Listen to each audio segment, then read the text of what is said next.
no sé cuánto tiempo nos queda, estoy empezando a dudar de haber puesto que sea una clase de 1 hora. Así que por las dudas les voy a empezar a meter pata. Perfecto, muchas gracias, disculpe que lo moleste porque yo tengo un parcial, así que los dejo. Dale, bueno, Gracias. Sandy, espera, contanos cómo te fue. Bien, me fue bien por suerte. Muy bien, bueno, me Lo alegro. único una recomendación a los chicos que le va a venir bien es que estudien los fallos, porque pregunta bastante sobre los fallos. A partir de ahí se va desenlazando todas las preguntas. Bien, bueno, buenísimo. Gracias. Muchísimas gracias. Bueno, ahora les voy a contar un poco a qué se refiere con eso. Y bueno, un poco la idea, ahora vamos a ir recorriendo el caminito que nos queda hacia el final. Si nos falta algo, me comprometo a que agreguemos una clase más. Sé que muchos, según el análisis que pueda hacer, la gran mayoría todavía no rindió, pero hay muchos que están rindiendo en estos días. Y como siempre les digo, lo que dejemos de ver hoy, por favor, me escriben. Profe, me quedó una duda sobre el tema tal que no lo llegamos a ver hoy, tal cosa. Bueno, chicos, entonces, servicios públicos, ¿sí? La parte un poco más ríspida o álgida del subeje temático 3, porque la primera parte es muy amable, lo que vimos hasta la última clase. En cuanto al concepto, me parece que queda muy en claro, tanto en el aula como en el libro, que la noción de servicio público que adoptemos y el régimen jurídico que se adopte en cada país, que se implemente en cada país, va a depender de las influencias, de las necesidades, de la contingencia que haya en ese determinado país, en ese determinado momento histórico, y de la ideología imperante en ese determinado país, en ese determinado momento histórico, ¿sí? Un poco la clase pasada hemos visto el proceso de desregulación del Estado, fruto de la década de los 90 del gobierno de Menem. Yo les mencioné a Roberto Dromi, que fue como él el gran encargado desde el derecho administrativo, ¿sí? Fue el arquitecto del derecho administrativo del sistema de derecho público que reguló o que dio reglas a ese sistema de precisamente desregulación, de retirada del Estado del cumplimiento de las prestaciones que hasta ese momento daba en distintos aspectos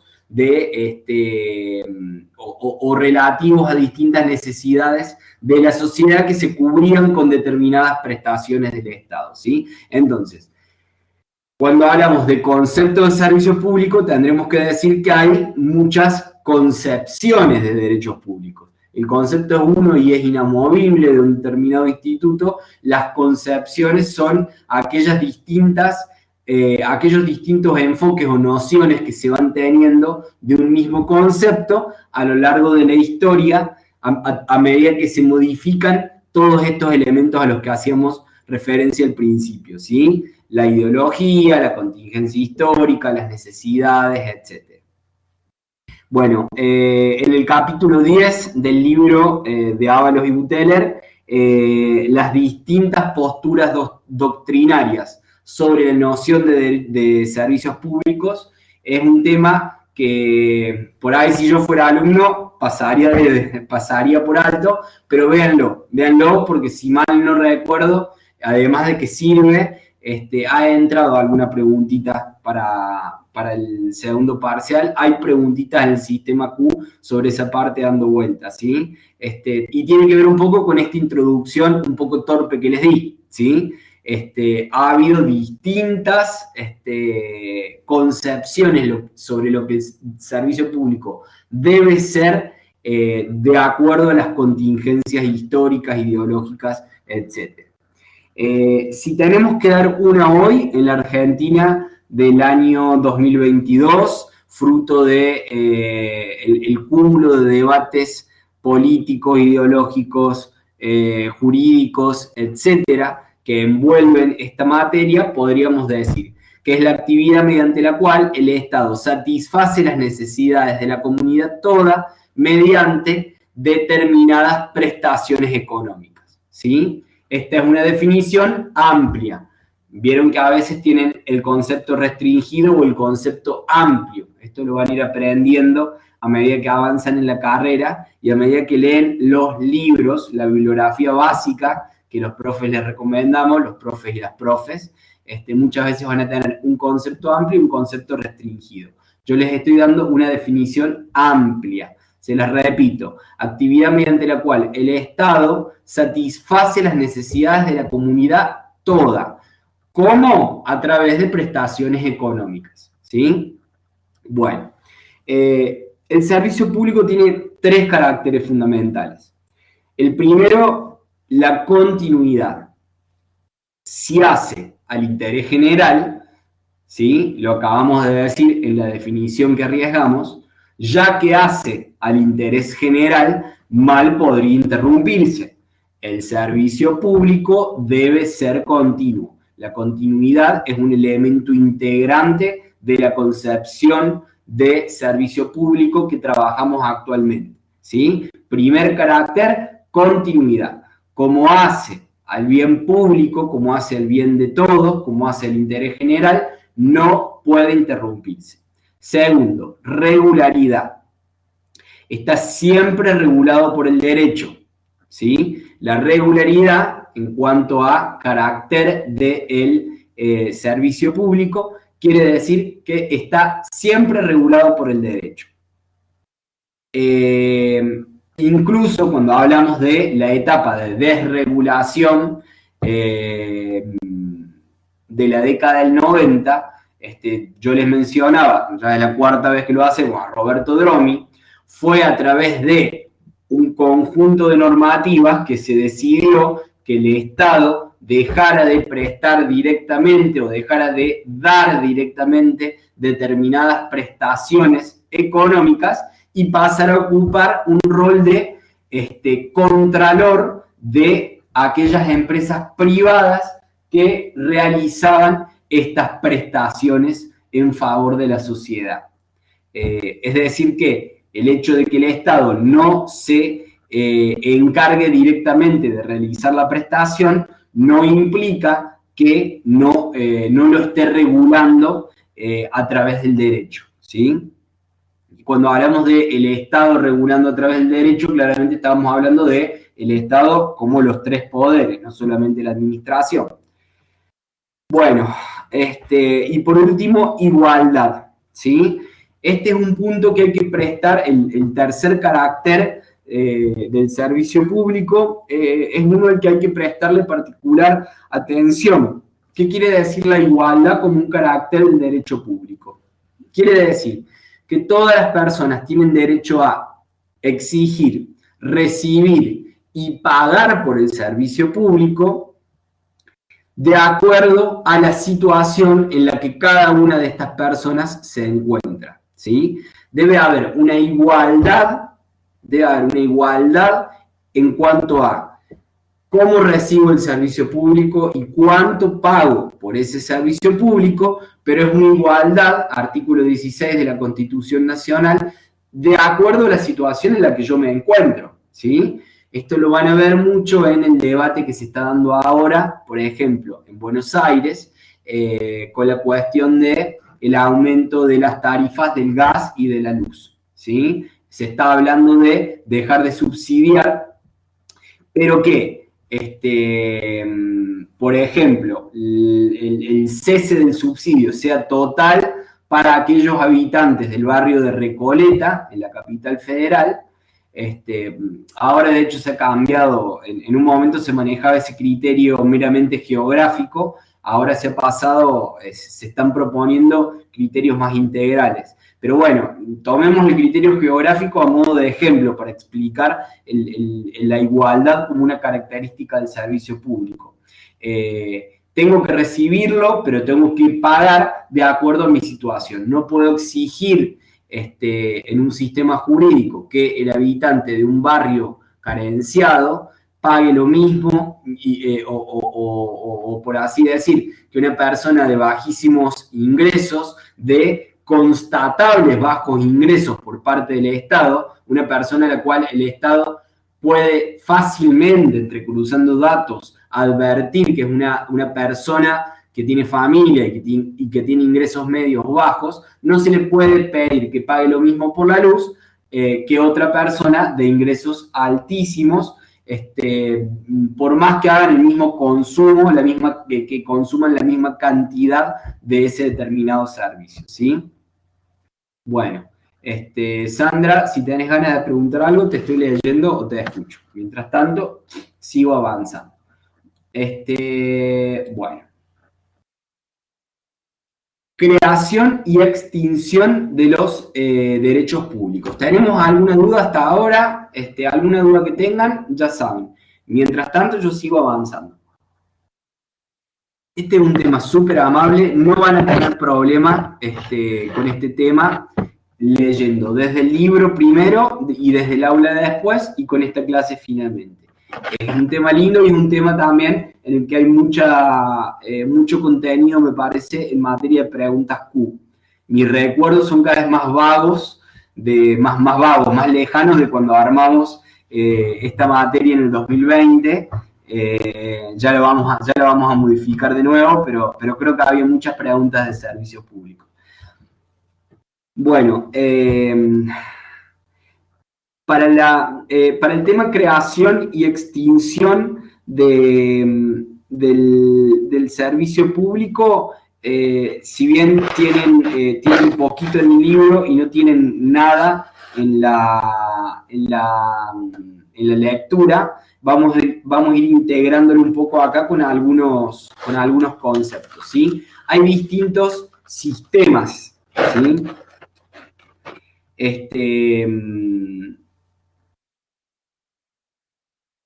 Y estos distintos sistemas de prestación del servicio público son con los que vamos a cubrir este punto anterior. Ya les voy a explicar yo por qué. Bueno, en la página 263 del libro de Ávalos y Buteler comenzamos con este tema, ¿sí? Pero bueno, ya vamos a volver al tema de creación y extinción de los servicios públicos. Mientras tanto, van a ver cómo lo uno con el tema de los distintos sistemas o clasificación de los servicios públicos. Los servicios públicos pueden ser propios o impropios, según estén o no prestados por el Estado, ¿sí? Propios o impropios, según estén o no prestados por el Estado. A ver, ejemplos.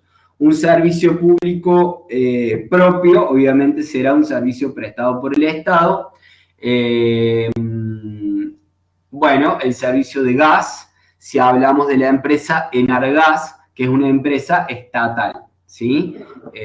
No sé bien ahora las características societarias del Enargas. Bueno, el Enargas en realidad es el ente que regula a quienes prestan el gas, pero si mal no recuerdo, las prestaciones de gas se realizan en nuestro país a través enteramente del Estado.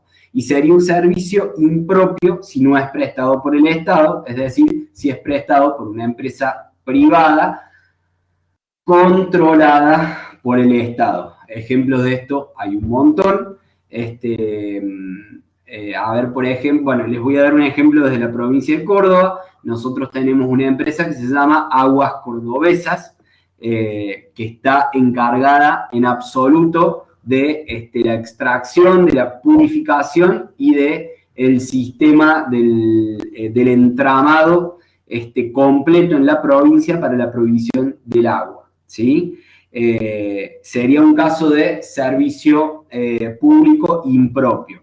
Y si quieren, para quitar todo tipo de duda, volvamos al ejemplo anterior, porque se me ocurrió un ejemplo en Córdoba que es más claro, que es la EPEC, la Empresa Provincial de Energía del Estado, y es la que provee el servicio eléctrico a la totalidad de la provincia de Córdoba. o a gran parte de la provincia de Córdoba, porque también hay muchas cooperativas en ese rubro. Ese sería un ejemplo de servicio público propio. Servicio público propio, la EPEC de Córdoba, es una empresa provincial, es una sociedad del Estado, pero bueno, es el Estado al fin quien provee el servicio de electricidad en la provincia de Córdoba. Servicio público impropio, Aguas Cordobesas, es una empresa privada, compuesta incluso por 2 o 3 empresas privadas que han armado una nueva sociedad anónima, y es quien está a cargo de proveer el servicio del agua, ¿sí?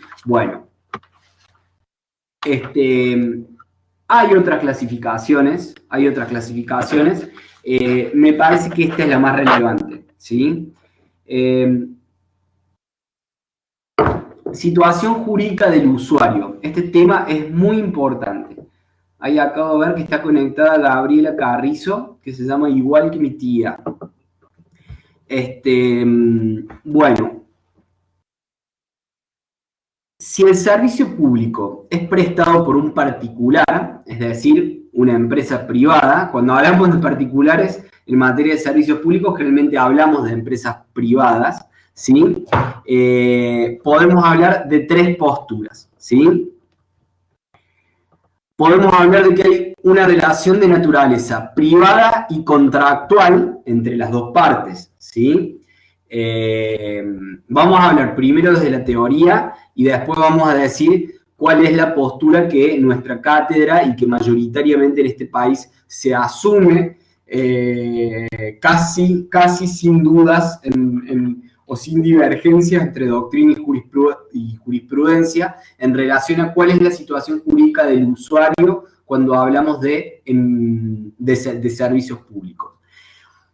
Entonces, cuando lo presta una empresa privada al servicio público, y cada vez que lean en una pregunta en el parcial, en un TP, o en donde sea particular, estamos hablando generalmente de empresas privadas, ya que generalmente es muy difícil encontrar una persona física que esté a cargo de la prestación de un servicio público, por más adinerada que sea.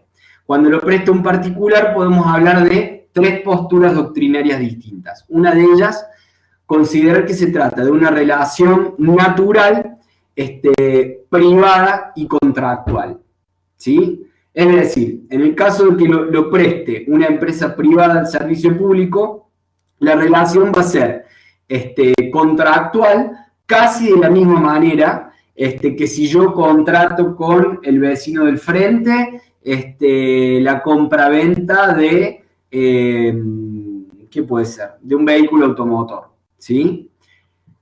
Bueno, pero básicamente esta primera postura habla de una naturaleza privada, ¿sí? Lo considera un contrato privado. La segunda postura habla de que cuando quien presta el servicio público es una persona privada, empresa, la relación no es de naturaleza privada. Esta postura doctrinaria nos va a decir la relación es de naturaleza pública. En este caso, el prestador brinda el servicio por delegación de una potestad del Estado, ¿sí? Quiero decir, en este caso lo que se considera es que como el prestador brinda el servicio porque el Estado le ha delegado esa potestad que le es originalmente y jurídicamente propia, nunca podemos dejar de considerar a este tipo de relación. Miro por el costado porque tengo la pantalla acá, no, es imposible sacarme ese tic, ni que tuviera nada muy lindo que ver. Entonces, como lo que se está ejerciendo es una potestad que ha delegado el Estado, pero que le es jurídicamente propia, esa relación es de naturaleza pública y nunca puede considerarse de naturaleza privada, ¿sí? Bueno, verán cómo estas 2 primeras visiones doctrinarias sobre la naturaleza de la situación jurídica del usuario, del servicio público, son antagónicas, ¿sí? Son completamente diferentes una de la otra.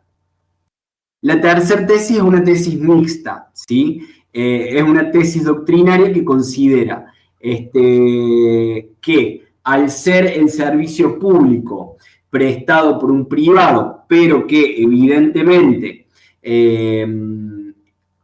hay una delegación de potestad del Estado, pero siendo una de las partes un privado de esa relación contractual, no podemos considerar ni enteramente pública ni enteramente privada a esa relación jurídica, ¿sí? Por lo tanto, va a ser una situación jurídica del usuario que va a tener elementos tanto de una relación contractual pública como de una relación contractual privada. ¿Cuál es de estas tres posturas, la enteramente privatista, la enteramente publicista y esta tercera postura mixta? Me parece que es claro, ¿no es cierto? Tres características, una enteramente privada, relación contractual privada, la otra relación contractual de naturaleza pública, si quieren hasta quiten contractual en la segunda, es una relación de naturaleza pública enteramente, y la tercera que es la tesis mixta.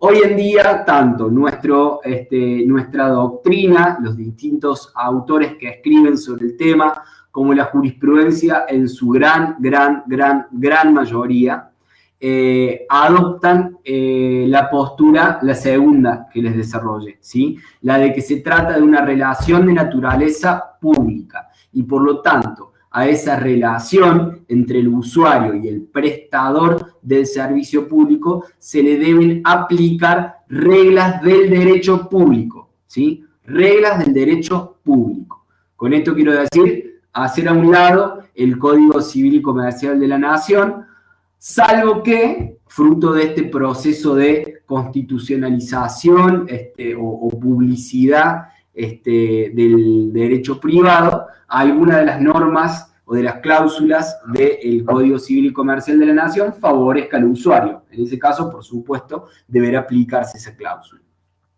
Bueno, en el caso de que, esto es para el caso, qué lástima que tengo el pizarrón acá, pero no tengo el año pasado siempre daba la clase con un pizarrón acá que les iba escribiendo. He perdido el banquito que me encajaba justo con el pizarrón acá. Tenemos entonces, volvamos, para que ustedes se armen un cuadrito en la hoja. Situación jurídica del usuario, si lo presta el particular, tres posturas. Una enteramente contractual y privatista. La mayoritaria, y la que hoy aceptamos, es una relación de naturaleza pública, a la cual se aplican solamente las normas del derecho público. Y la tercera, que es la tesis mixta. Tanto la tercera, tesis mixta, como la primera, las descartamos porque la doctrina y la jurisprudencia, en su gran mayoría, se acogen a la postura de que cuando el servicio público es prestado por un privado, aún así se trata de una relación de naturaleza pública regida únicamente por el derecho público.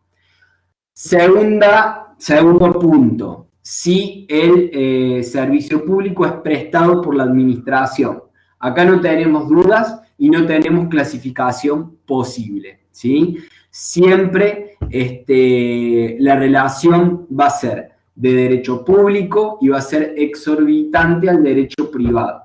Exorbitante al derecho privado quiere decir cualquier intento de incluir una norma del derecho privado para regular esa relación entre el usuario y el Estado que presta el servicio va a ser repelida. Nada tiene que hacer el derecho privado en esta relación entre el ciudadano, usuario del servicio público, y el Estado prestador de ese servicio público. Me parece que está bastante clarito hasta ahora, ¿no es cierto?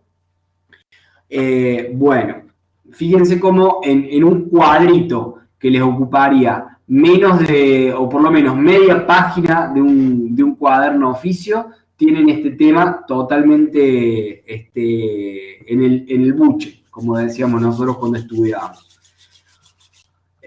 Bueno, y último punto importante es el de la retribución.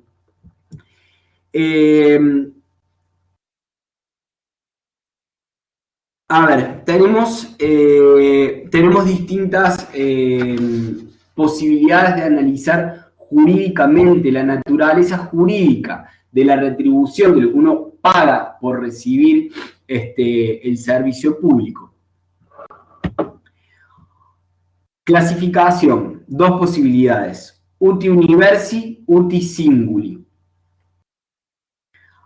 La primera, uti universi, es una manera de concebir a la retribución o de considerar que la retribución se realiza a través del sistema tributario en general, ¿sí? La otra, uti singuli, se aplica solamente si ese servicio público es oneroso. En estos casos va a haber el pago de un precio o de una tarifa determinada, ¿sí? ¿Cómo bajamos esto a la realidad? La retribución de un servicio público, uti universi, se daría, por ejemplo, en el caso de, bueno, salvo los que viven en Capital Federal, si hay alguno escuchando que vive en Capital Federal, que me va a contestar que para esto hay una tarifa determinada, pero por ejemplo, el sistema de el servicio de barrido y de limpieza se puede considerar en determinados municipios que el pago del conjunto de tributos que uno en tanto que ciudadano realiza cubre esa prestación en particular que el Estado municipal en este caso nos está realizando, ¿sí? Al yo pagar la totalidad de impuestos que pago como ciudadano, he cubierto, he abonado ya esa determinada prestación que el Estado municipal en este caso está realizando, como es el barrido de la calle. O vamos a dar otro ejemplo.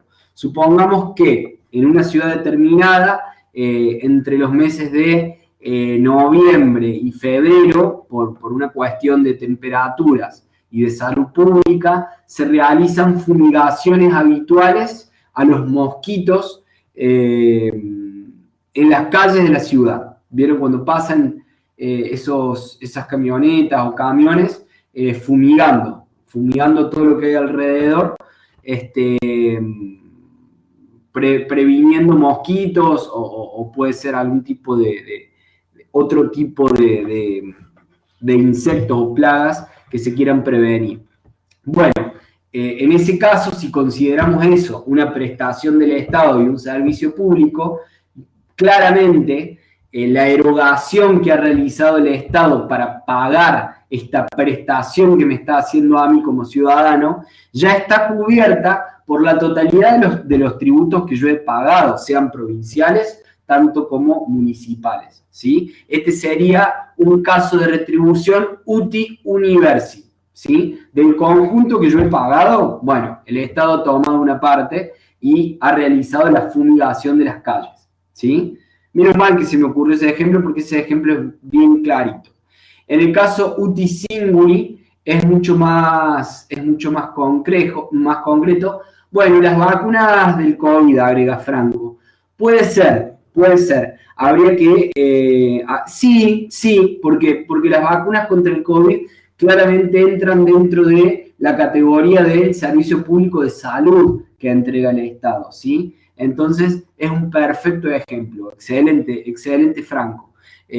Como no hay un impuesto puntualísimo o un canon o una tarifa muy puntual que nosotros hemos pagado, el ítem 0018, vacunas COVID, entendemos que es un sistema de retribución uti universi, ¿sí?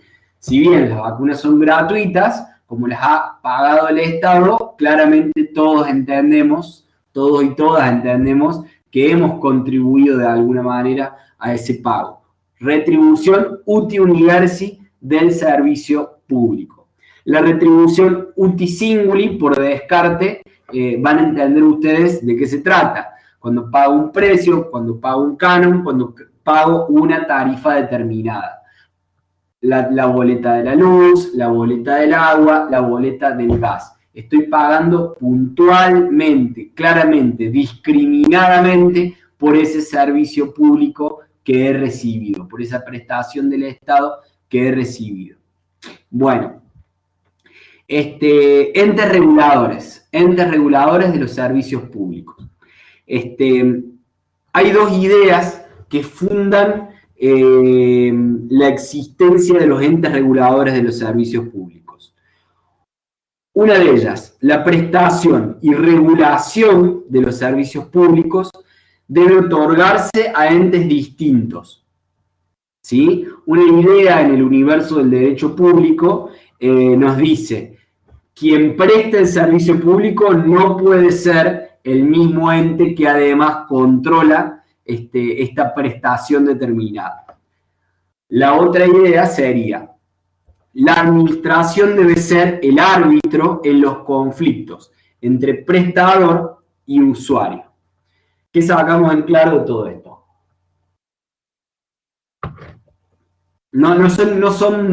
Aclaro con esto, no son ideas contrapuestas, ¿sí? Son dos ideas complementarias que facilitan, yo se las separé así, porque facilitan tener un mapa general sobre lo que hay para decir sobre la cuestión. Evidentemente, esto sería como un partido de fútbol en el cual el árbitro es el jugador de uno de los dos equipos. La prestación y la regulación del servicio y el control del servicio nunca puede estar a cargo del mismo ente. Entonces, en aquellos casos en los cuales se haya tercerizado, por ejemplo, a una empresa privada la prestación de un servicio determinado, yo puse el ejemplo de la empresa privada Aguas Cordobesas, claramente quien regule ese servicio público y quien controle si se está prestando bien o mal ese servicio, nunca podrá ser la empresa Aguas Cordobesas. Ya vimos antes que siempre es el Estado quien controla esto. Por eso ya les voy a complementar el ejemplo. Entonces, en Córdoba tenemos el ERCEP, que es el ente público provincial que controla de qué manera se están prestando los servicios públicos, si se está cumpliendo o no con la normativa vigente para prestar ese servicio público. Ahora bien, en el caso de la EPEC, es el otro ejemplo que dimos más temprano, una empresa provincial que preste el servicio energético, mal podría ser esa misma EPEC, porque vamos a decir, es una empresa del Estado, entonces sería el mismo Estado quien controla si está siendo bien o mal prestado ese servicio. Pero volvemos a lo mismo, no puede ser el mismo ente, el mismo actor en este tema, quien presta el servicio y quien controla si lo está prestando bien o mal. Entonces, el ERCEP provincial, que es un órgano distinto, que nada tiene que ver con la empresa provincial de energía, va a ser quien controle de una manera un poco más objetiva, digamos, va a ser quien controle, quien reciba todo tipo de quejas en relación a posibles deficiencias, arbitrariedades o ilegalidades en la prestación de ese servicio público por parte de la EPEC que presta el servicio de iluminación, ¿sí? La otra idea decía, la administración siempre debe cumplir el rol de árbitro en todo conflicto que haya entre el prestador y el usuario. Y aquí también aplica este ejemplo de la ERCEP, del ente regulador de los servicios públicos de Córdoba, porque es un órgano que pertenece claramente a la administración, pero que es quien va a dirimir todo conflicto que exista entre el prestador del servicio, sea público o privado, Aguas Cordobesas, privado, EPEC, público, y los usuarios, ¿sí? Esto, por supuesto, en este caso, el derecho público provincial y municipal de cada una de nuestras provincias, ciudades, municipios, etcétera, en Argentina, va a proveer distintas soluciones a los problemas que puedan producirse aquí. En el caso de Córdoba, para que ese árbitro sea considerado como imparcial, en la conformación de la ERCEP incluye tanto en los cargos de directorio, digamos, tanto en cargos decisorios como en cargos intermedios, a representantes de colectivos de consumidores y usuarios, ¿sí? Es decir, que es un ente, por supuesto, provincial, es un ente estatal que controla cómo se prestan los servicios públicos, pero que en su conformación incluye, digamos, a miembros de asociaciones de consumidores y usuarios. Esto para que pueda ser, para tender hacia su objetividad e imparcialidad. Por supuesto, yo no les voy a decir que es un sistema perfecto, pero bueno, es un sistema que dentro de todo creo que es perfectible, ¿sí? Bueno, y en cuanto a la creación y extinción de los servicios públicos, que es el tema que nos quedaba en el tintero, obviamente la creación, y les dejaba allí un asterisco porque es un tema que no está regulado es un tema en el que no tienen, perdón, demasiado material. Obviamente, si no hay material ni en el Canvas ni en el libro, probablemente tampoco tengan preguntas en el parcial al respecto, pero bueno, claramente la creación siempre va a ser de un servicio público a través de la normativa y de normativa del derecho público. Siempre vamos a estar hablando de leyes u ordenanzas emanadas del Poder Legislativo, nacional, provincial o municipal, y en el caso de la extinción se va a dar de la misma manera. No puede darse de otra manera que no sea a través de una ley emanada del órgano legislativo del Estado, ¿sí? Los procesos a través de los cuales se decida, perdón que tengo un estornudo,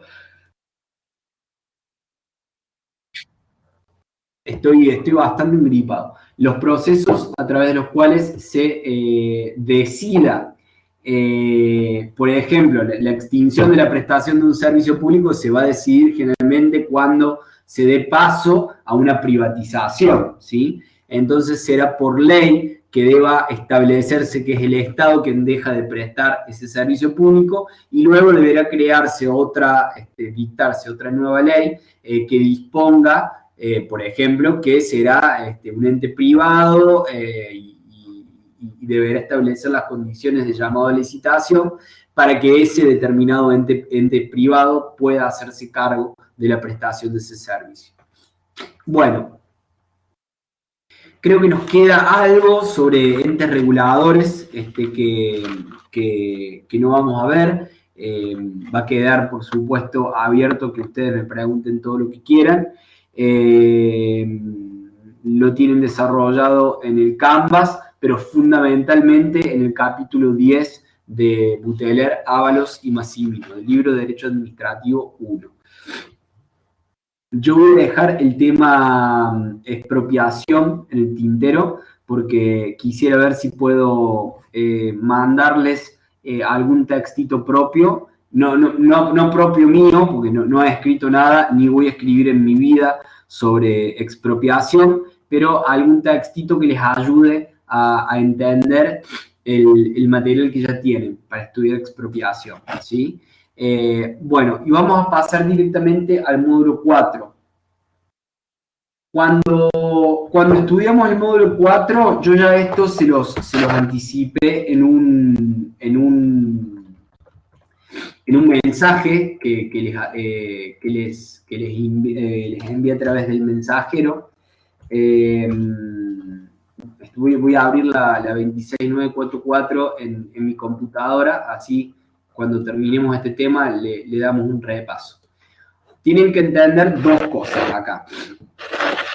El libro que está subido a la biblioteca digital del siglo XXI es un libro anterior al año 2015, es decir, es un libro anterior al dictado del nuevo Código Civil y Comercial y es un libro anterior al nacimiento de la Ley de Responsabilidad del Estado, ¿sí? Por eso, la orden, en realidad es una orden porque es por su propio bien, que yo les doy en la mensajería es: olvídense del libro para ese último punto, abóquense al material que yo he preparado para ustedes en el aula virtual, ¿sí? En el material del aula virtual hacemos un repaso por todo lo que fue la evolución teórica y los distintos debates a nivel doctrinario que hubo en el derecho público en relación al tema responsabilidad del Estado, que son debates que se remontan al siglo XVII por lo menos, ¿sí? Para concluir en lo que es nuestra regulación actual, que es la ley 26.994.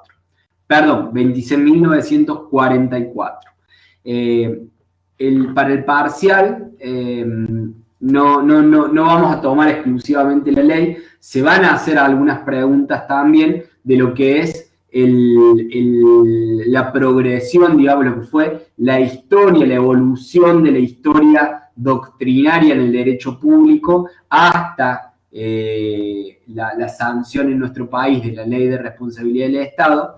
Así que es importante que vayan haciendo un repaso. Pero concretamente se estudia este módulo 4 solamente desde el Canvas, solamente desde el aula virtual. Olvídense del libro.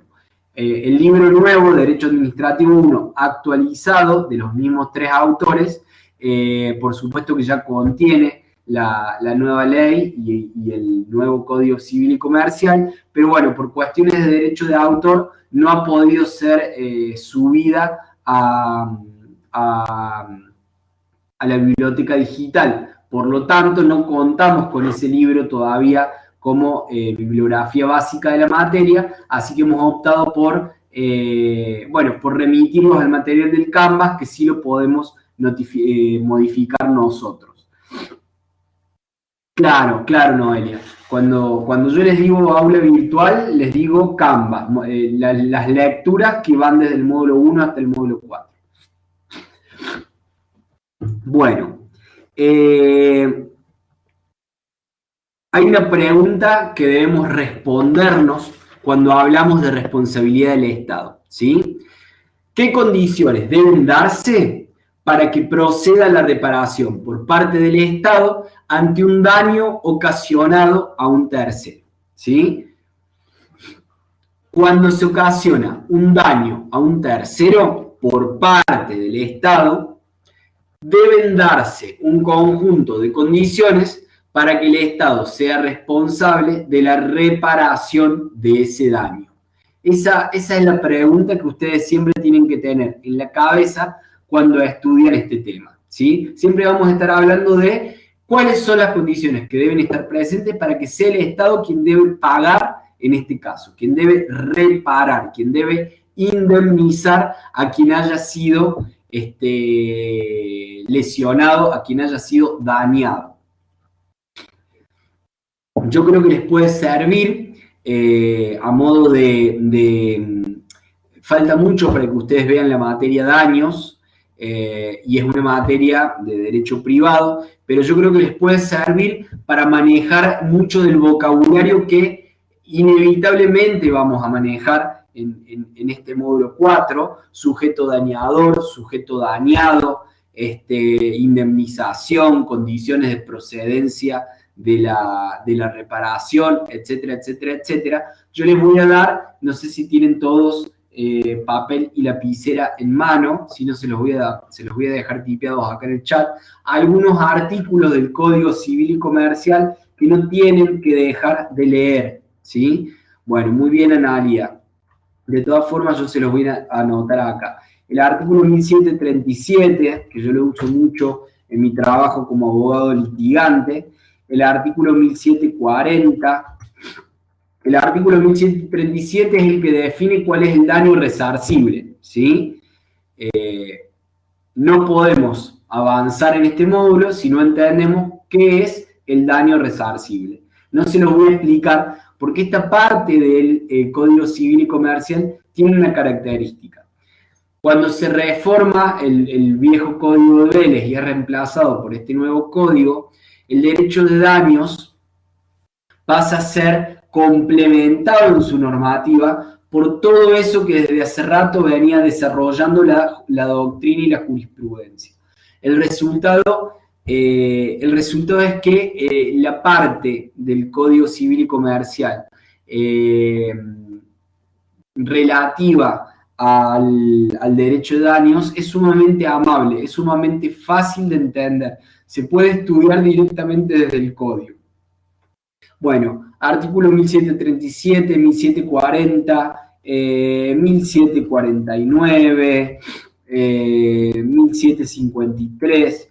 Con esto, con solo hacer un repaso, 1757, es una lectura para saber mínimamente 1765 y 1766. Con eso yo creo que ya les va a servir para entender más o menos dónde estamos parados, de qué estamos hablando cuando hablamos de derecho de daños, ¿sí?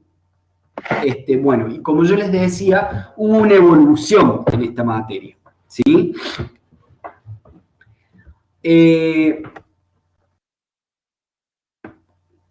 En estos temas en general, en Argentina nos remontamos a Francia y hemos ido siguiendo las evoluciones y los cambios de opinión de las escuelas francesas.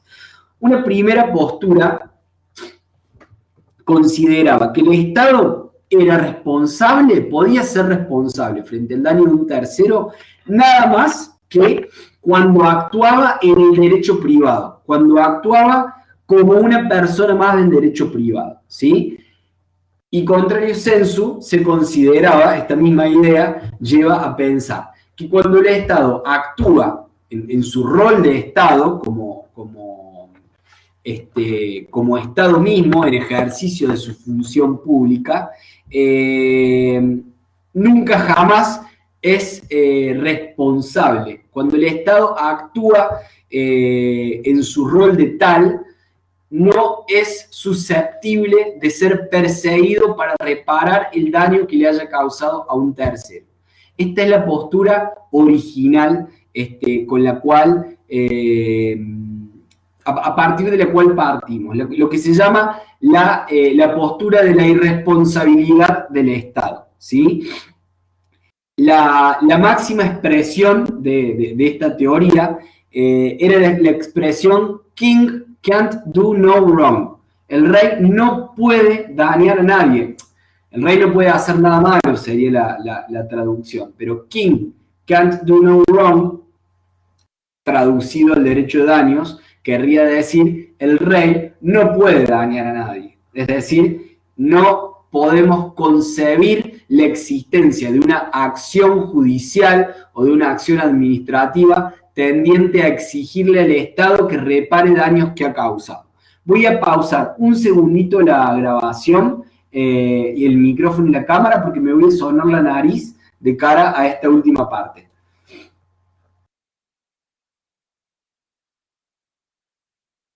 Bueno, listo, ya estamos. Bueno, entonces partimos este camino que vamos a recorrer desde la regla de que el Estado no puede dañar a nadie y no hay manera de exigirle al Estado que repare daño alguno que haya causado, ¿sí? Esta teoría tiene, lo primero que dijimos al principio, una variante. Lo que sería la variante más amplia de esta teoría, que admite la posibilidad de que el Estado repare un daño si estuvo actuando como una persona privada más. Más no repara nunca daños siempre y cuando haya estado actuando en tanto que Estado mismo. Bueno, en la antigua Roma aparece el concepto de la responsabilidad del funcionario por los daños cometidos al extralimitarse de sus funciones, ¿sí? Esto es simplemente como para que ustedes vayan teniendo un pantallazo de lo amplio que es el tema, y fíjense que yo les decía, empezamos desde el siglo XVII más o menos este debate, y de repente nos fuimos al por lo menos 200, 300 antes de Cristo, ¿sí? todos estos temas están en danza acá. El Estado no repara los bienes no repara a aquel a quien haya dañado. Pero bien, si el funcionario que actuó en nombre del Estado se extralimitó en sus funciones y dañó a otro, ¿puede tener la responsabilidad de reparar ese daño causado a otro? Bueno, bajo el principio King can't do no wrong, Francia, siglo XVII, obviamente no existe el derecho de que el Estado, de exigirle al Estado reparación alguna. Pero ya observamos que desde el mundo antiguo se analizaban este tipo de casos, ¿sí? Bueno, es importante tener en cuenta, por todo esto que yo les estoy contando, los antecedentes históricos, ¿sí? El concepto de fisco referente a los bienes del Estado es un concepto muy antiguo, y fíjense que aún hoy en día lo utilizamos, y lo utilizamos mucho en el litigio que involucra al Estado.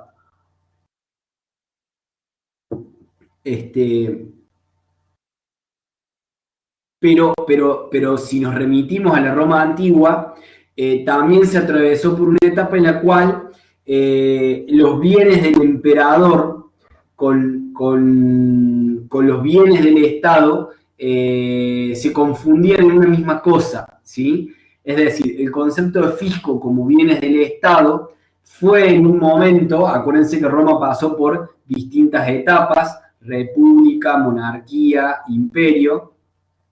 En un momento era lo mismo, los bienes del emperador y los bienes del Estado eran lo mismo.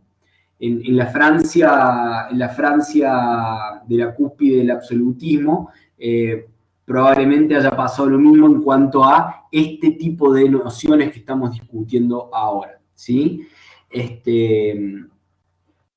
Entonces, hagamos ese salto de la Roma antigua, en la cual, a pesar de que en un momento apareció la idea de que un funcionario que se extralimitaba en sus funciones podía tener la obligación de reparar a un ciudadano que se hubiera visto damnificado, también en esa misma evolución histórica dentro de la antigua Roma, se llegó un momento en el cual no existía la posibilidad de tener un crédito contra el Estado, porque ¿quién podría tener algo para exigirle al emperador de Roma? Nadie, no existía ese derecho.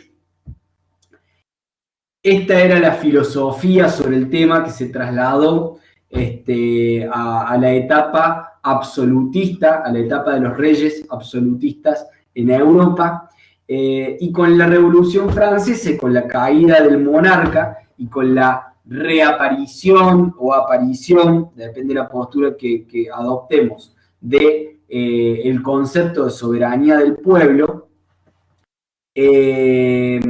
cambia, se baraja y se da de nuevo en relación a la cuestión de la irresponsabilidad o responsabilidad estatal. Pero al principio se mantuvo el paradigma de la irresponsabilidad estatal. Seguía siendo la regla, la irresponsabilidad, la no existencia de la posibilidad de reclamarle al Estado el derecho a reparar un daño que haya causado, ¿sí? Pero bueno, apareció finalmente, sí, o volvió desde el mundo antiguo, la división entre bienes del Estado y bienes del emperador, ¿sí? Y esta reaparición de esa división, los bienes del emperador no pueden ser lo mismo que los bienes del Estado, da origen a la más importante clasificación a partir de la cual vamos a seguir analizando esta evolución histórica de la responsabilidad del Estado. Los actos de gestión y los actos iure imperi. Los actos de gestión son aquellos en los cuales el Estado actúa como un actor civil más, ¿sí? Ejemplo, un auto cuyo titular registral es el Ministerio de Seguridad y que se dedica a repartir expedientes entre distintas comisarías, choque en una esquina contra el auto de un particular. Acá el Estado es un claro caso de responsabilidad civil en la cual el Estado actúa como un privado más, ¿sí? Como titular registral de un vehículo que circulaba por la vía pública. En cambio, en los actos iure imperi, cuando el Estado actúa en ejercicio de sus facultades de gobierno, nada se le puede reclamar en términos de responsabilidad, ¿sí? Cuando el Estado actúa bajo actos de gestión, como un particular más, se le puede exigir que repare los daños que ha causado. Cuando actúa con actos iure imperi, en facultades, en ejercicio de sus facultades de gobierno, la tesis es la irresponsabilidad. Esta clasificación, ¿sí? Como un estadio posterior a esa primera etapa de la Revolución Francesa, ¿sí? También ha sido superada. Hoy en día, a ver, lo único que les interesa a ustedes en la actualidad es la 26944. Estamos hablando de la evolución hasta llegar a eso, ¿sí?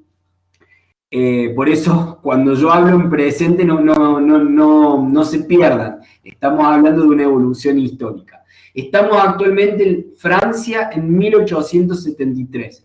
Fallo blanco. Aparece la idea de falta de servicio. Acuérdense lo que les dijo su compañero sobre los fallos. Voy a leer. No hablamos ya de responsabilidad extracontractual de la agente, sino de responsabilidad de la administración en ejercicio de la función administrativa. Esto se dice en blanco. O sea, en el fallo blanco de 1873 en Francia, ¿sí?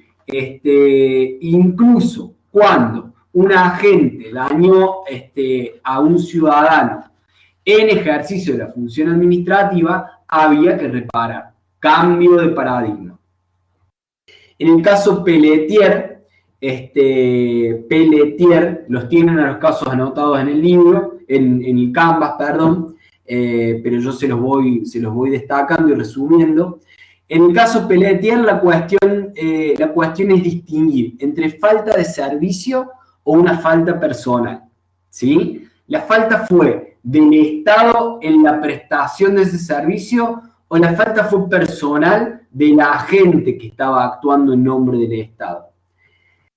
La respuesta que se da en el caso Pelletier es que el Estado solamente responde cuando hay una falta de servicio, no cuando hay una falta personal. Fíjense cómo se va jurisprudencialmente apelando a criterios distintos para ir dando soluciones en distintos casos. Todo esto lo hemos hablado en relación a Francia. Vámonos al Common Law, ¿sí? A ver qué pasaba. Recuerden, Common Law, cuando hablamos de Common Law hablamos de un sistema jurídico. Esto ya lo han visto en Introducción al Derecho, supongo. Nos vamos a ir. Cuando hablamos de Common Law y Derecho Administrativo nos interesa Gran Bretaña y Estados Unidos fundamentalmente.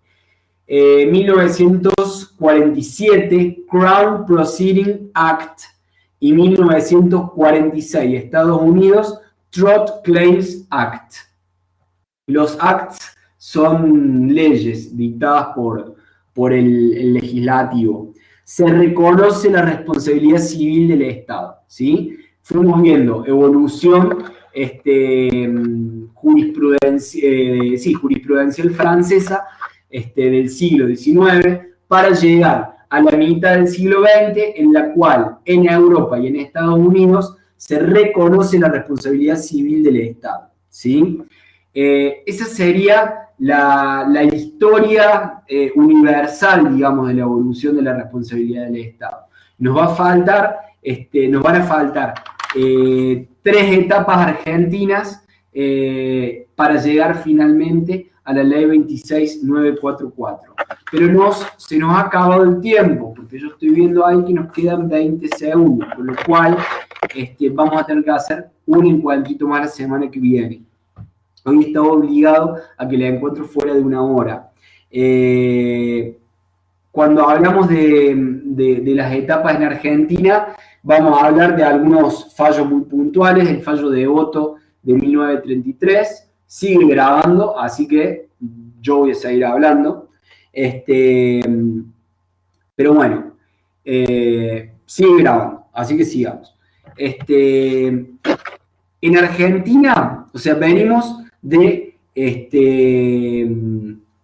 la evolución que tenemos. Bueno, ya se me van despidiendo. Ustedes, si quieren, salgan. Yo voy a tratar de dejar la mayor parte del tema desarrollado hasta que termine, ¿sí? Bueno, vayan a rendir nomás. Yo les voy a dejar el tema ya grabado para que lo tengan. Y cualquier cosa, después me preguntan. Les mando un abrazo grande a todos, ¿sí? Mientras ustedes se van yendo, yo sigo hablando. Igual a mí me queda un ratitito más también y ya me voy a tener que ir. La primera etapa en Argentina es de irresponsabilidad del Estado. La regla es la irresponsabilidad del Estado. La etapa a partir de la cual comienza parcialmente el reconocimiento de la responsabilidad del Estado se inaugura con el fallo de Devoto de 1933. Todo esto lo tienen en el Canvas. Y en el fallo de Devoto se busca encontrar la responsabilidad del Estado a partir de una interpretación de los artículos, de los viejos artículos, ustedes nunca los han visto, 1113 y 1109 del viejo Código Civil de Vélez Arfiel, ¿sí?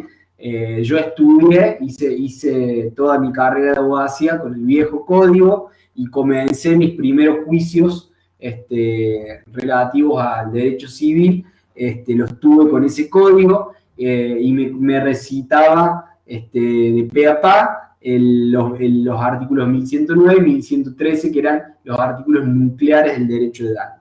A partir de una interpretación de esos dos artículos, en el fallo de Devoto de 1933, se reconoce la posibilidad de que el Estado sea responsable, ¿sí? Primera etapa, Argentina, ya hemos hecho la evolución anterior desde el de la antigua Roma, Francia y el Common Law, es decir, desde los siglo I a.C. hasta mediados del siglo XX, en el que fuimos de la irresponsabilidad total del Estado hasta mediados del siglo XX, responsabilidad del Estado con dos leyes, en Estados Unidos y en Inglaterra. Crown Proceeding Act en Inglaterra, Gran Bretaña, perdón, Tort Claims Act en los Estados Unidos. Punto aparte, Argentina, primera etapa, irresponsabilidad absoluta del Estado. No había ni en la norma positiva, ni en la doctrina, ni en la jurisprudencia, idea ni concepción alguna de que el Estado pudiera ser responsable por daños, ¿sí? La segunda etapa, reconocimiento de la responsabilidad del Estado, aparece con el fallo de Devoto de 1933, interpretando artículos del viejo Código Civil. La tercera etapa es una etapa de la responsabilidad indirecta a la responsabilidad directa del Estado, ¿sí? El eje aquí es la noción de falta de servicio. Esto que les voy a decir a continuación es tema de examen y es a lo que se refería, no me acuerdo si era Franco no, porque Franco estuvo hasta recién. Santiago, el otro alumno que se fue, que dijo, estudien los fallos antes de irse. Fallo muy importante, el fallo Ferrocarril Oeste. El fallo Ferrocarril Oeste y el fallo Vadel con B corta. Acá se los voy a escribir. El fallo Vadel. En el fallo Ferrocarril Oeste se establece que quien contrae la obligación de prestar un servicio lo debe realizar en condiciones adecuadas para llegar al fin establecido, ¿sí? En consecuencia, si el Estado no cumple con esto, el Estado va a ser responsable de reparar los daños que haya ocasionado, ¿sí? Siempre, para realizar estos razonamientos, la Corte acude a la interpretación de la normativa para el derecho de daños del viejo Código Civil. Nos faltaba normativa de derecho público que regulara la responsabilidad del Estado. Bueno, todo esto, por supuesto, está superado con la sanción de la nueva ley 26944, ¿sí?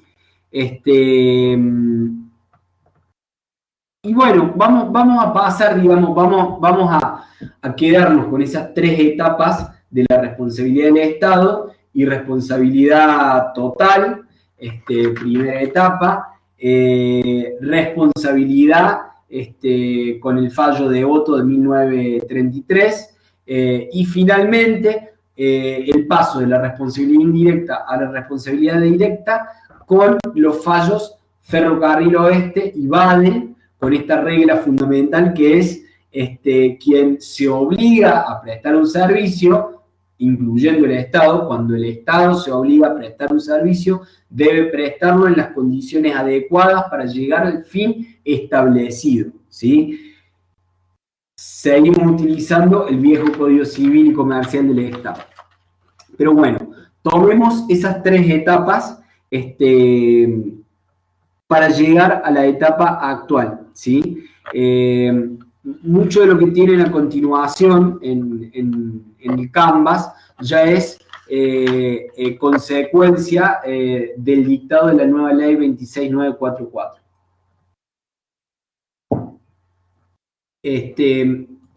Una vez que se dicta la nueva ley, el 2 de julio del 2014, dejamos de tener un montón de dudas en relación a muchas cuestiones de la responsabilidad del Estado. En primer lugar, artículo 1 de la ley. La responsabilidad del Estado es objetiva y directa, ¿sí? ¿Qué quiere decir? El problema que van a tener ustedes acá es que... Sí. Escucho. Sandra. Pensé que me ibas a preguntar algo. Bueno, insisto, presten atención después porque la ley es una ley de daños y ustedes todavía no han cursado la materia. Pero bueno, voy a estar pendiente para todas las preguntas que me quieran hacer. El artículo 1 de la ley quiere decir que, dice que la responsabilidad del Estado es directa y objetiva. ¿Qué quiere decir que la responsabilidad del Estado es directa? Que el hecho dañoso se considera realizado por el Estado mismo, ¿sí? No hay debate ya en relación a si el agente actuó por su cuenta o no. Vamos a partir de la idea de que si ha estado el Estado involucrado y se produjo un daño, el hecho dañoso se considera realizado por el Estado mismo. Vaya, Noelia, muchas gracias por haber participado y te va a quedar la última parte después para ver grabada, ¿sí? Mucha suerte. Y por otro lado, la responsabilidad del Estado es objetiva. Esto es lo más importante. El artículo 1 de la ley es lo que más me interesa que les quede grabado. Cuando hablamos de la responsabilidad objetiva, quiere decir que basta acreditar el hecho, a quien demande el Estado, le basta acreditar la existencia del hecho para que el supuesto dañador, es decir, el Estado, deba acreditar hechos que lo exculpen o que acrediten la interrupción del nexo causal. Estamos hablando de carga de la prueba acá, ¿sí? Cuando la responsabilidad es objetiva, básicamente lo que queremos decir es quien debe demostrar que no tuvo responsabilidad es el Estado. La responsabilidad del Estado es directa porque vamos a considerar a priori que es el Estado quien causó el daño, y la responsabilidad del Estado es objetiva porque siempre vamos a considerar que es el Estado quien tiene la carga de la prueba, es decir, quien tiene que aportar prueba para ser exculpado. Aportar prueba que acredite, que le permita acreditar que no ha sido el Estado quien produjo el daño, o que el accionar del Estado no fue la causa directa del daño que se produjo y en virtud del cual se lo está reclamando al Estado, ¿sí? Bueno, la ley de responsabilidad del Estado es corta, por supuesto, si bien la tienen en el Canvas, yo se las agregué al Canvas, son 12 artículos, de los cuales 10 son los que ustedes tienen que leer. Es muy sencilla. El artículo 2 refiere a los casos en los cuales se exime al Estado de responsabilidad, caso fortuito, fuerza mayor, hecho de la víctima o de un tercero.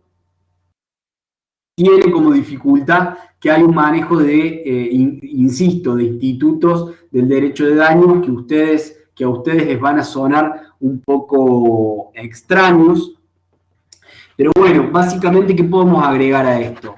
Que se ha abrazado definitivamente la doctrina publicista en la ley 26944. Es decir, la responsabilidad del Estado es un instituto de derecho público, es un instituto que nada tiene que ver con el derecho privado y por lo tanto necesitábamos una ley de derecho público, como esta nueva ley 26944, para regular la responsabilidad del Estado, ¿sí?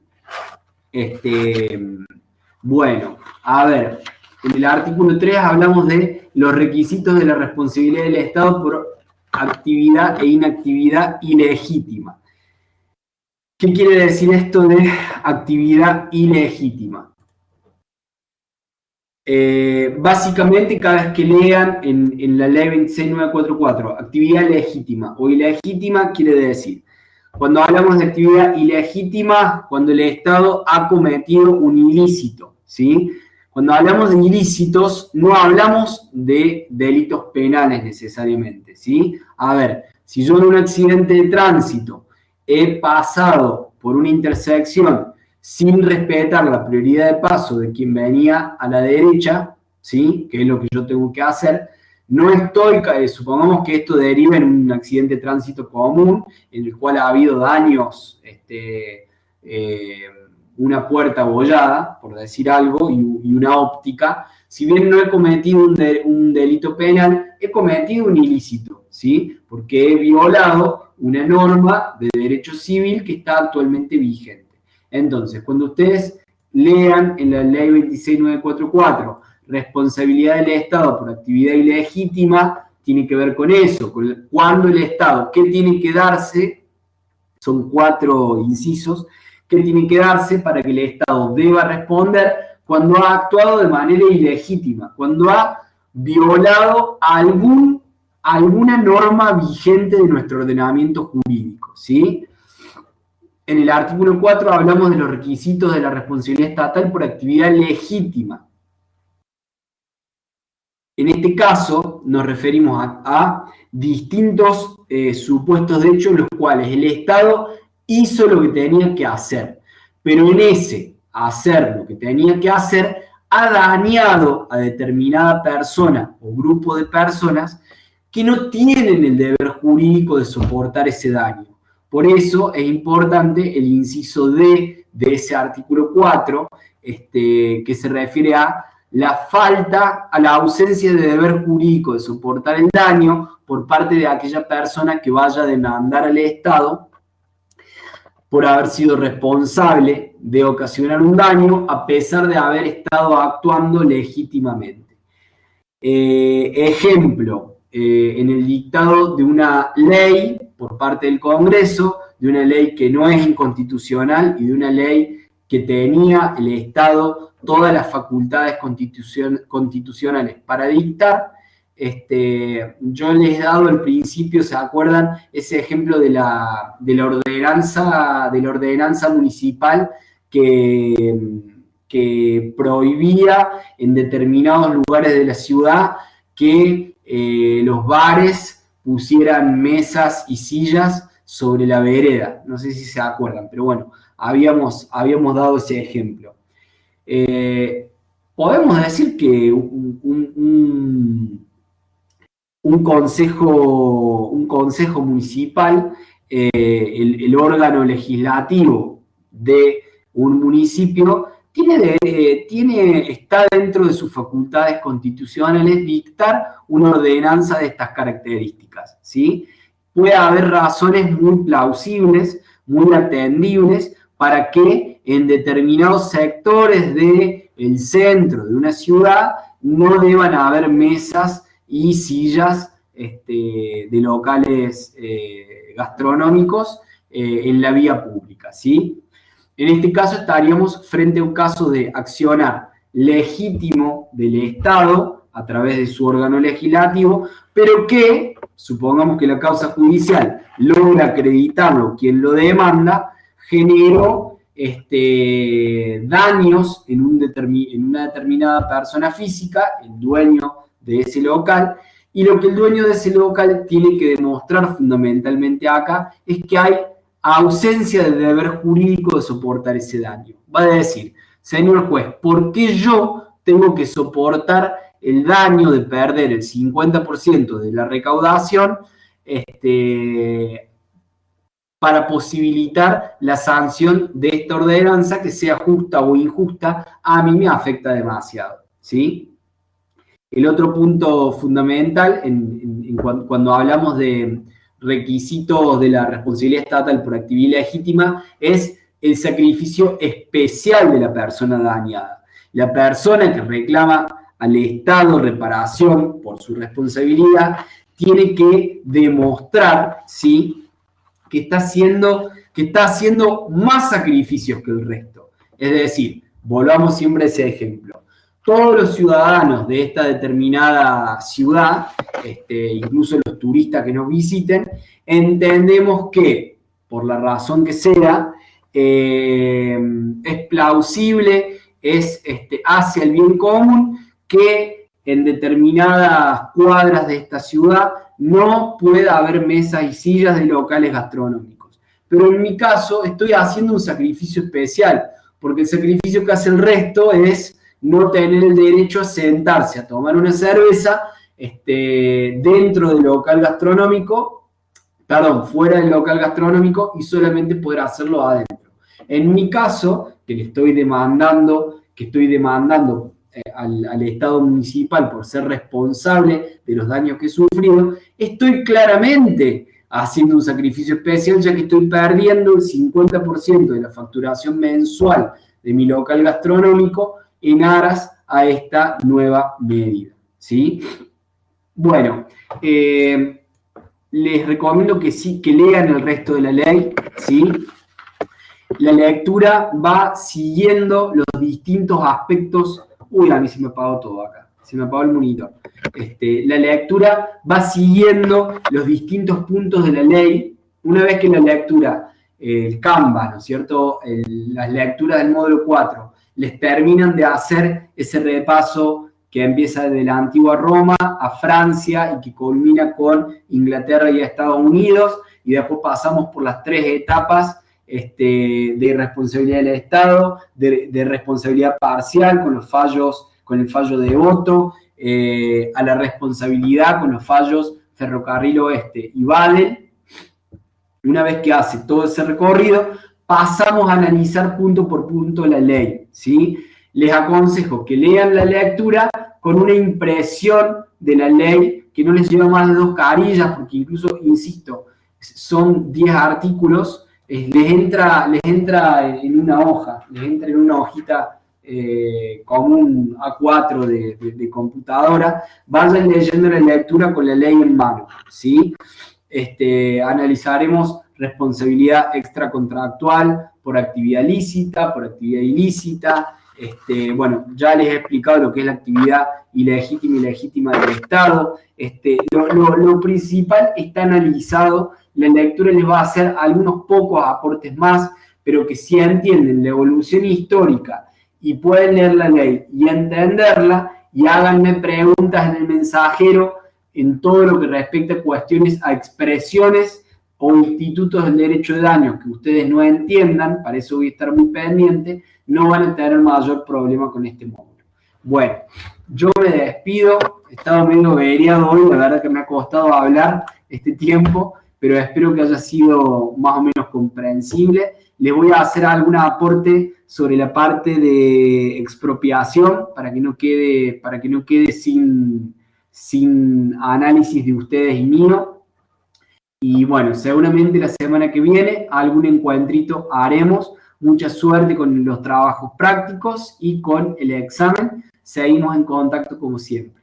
Un beso Sandra, Noelia, Franco. Y como siempre les digo, estoy pendiente a lo que me escriban para contestarles al instante. Adiós.